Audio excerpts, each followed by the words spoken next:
Hello, everyone. My name is Milo of Milo's Mystery Box, and today I wanted to tell you about the story of when my ex girlfriend contacted one of my friends and said they were going to come to his relative's funeral, but never, showed to the funeral.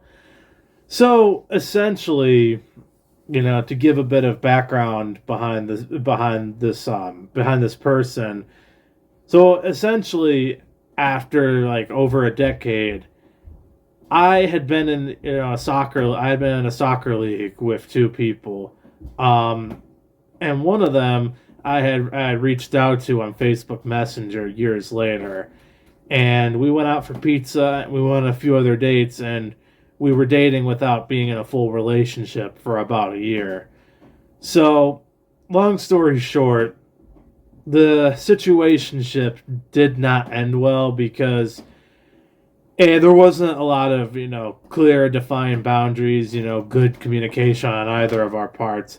And B, you know, there was a lot of contradictory statements about what we were and what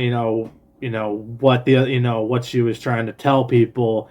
And I feel like as a result, that doesn't set a good precedent, for things going on in the future, regardless of whether you maintain contact with a person or not. Obviously, you shouldn't, but especially if it's that bad. But essentially, I never got a formal apology for anything, even though I apologized to myself. But after a year, when my ex tried messaging me a few times to try to strike up conversation or, try to string me along, obviously it didn't work. But essentially, my ex, switched over to messaging our other friend. Well, really, at this point, my other friend, because we're not in contact with my ex girlfriend anymore, and rightfully so.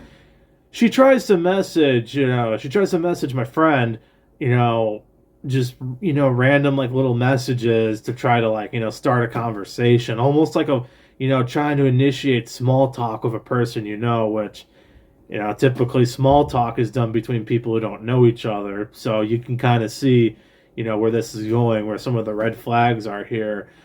But after a while, she tries to say to my friend, "Oh, I want to come to your your grandfather's funeral." And kind of like in the other messages to him and other messages to me, there was no response. However, the crazier part is I don't know what's wrong with her, but she tries to message him still, with no response. And will in fact even try to message him through Facebook Messenger, and if that doesn't work, over Snapchat.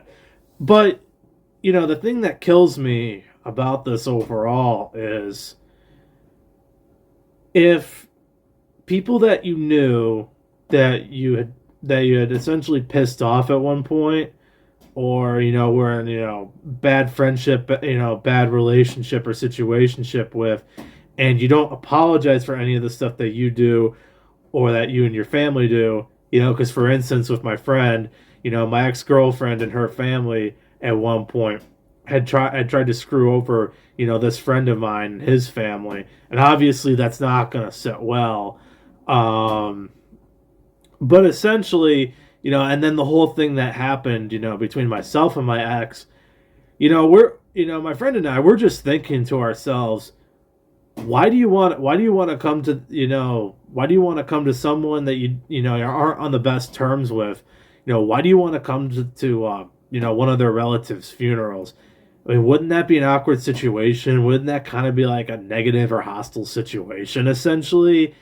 Like, it's not really socially appropriate. That's not good boundaries.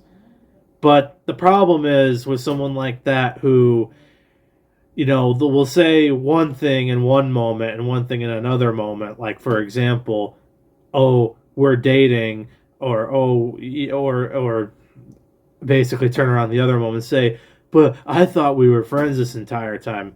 You kind of see the circular, two-faced, one-sided logic there. It's like she tried to, say to my friend, it's like, oh, well, I'm gonna, I'm gonna come to the funeral. I'm gonna come to the funeral. Problem is, I went to the funeral myself because this is one of my friends. I'm trying to be a good friend. But short story, the ex never showed up, and that was it. And we went on with our day.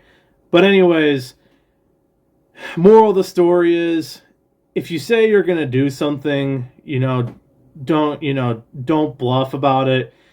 Don't say one thing and do another thing, because obviously that looks bad. On your part, that means you're not really all that serious, even if you think you are. And also, it's like, if you're not in the best of terms with someone, I think the moral of the story here too is that, and if you haven't apologized, or there's some other uneasy tension going on that won't create a good precedent anyways afterwards, it's probably socially appropriate and best just not to show up. And I think, unfortunately, there's just a lot of people out there who are like that. But anyways, I hope you all enjoyed my video today. Short story time. I'll probably tell the story time about my ex-girlfriend in a different and much longer video. Anyways, hope you all enjoyed. Have a good night. Also, a disclaimer, this isn't, unlike what you might see on a lot of the internet today, this isn't meant to be hating on women as a whole. This is just a series of bad experiences that a friend and I had with someone I used to date.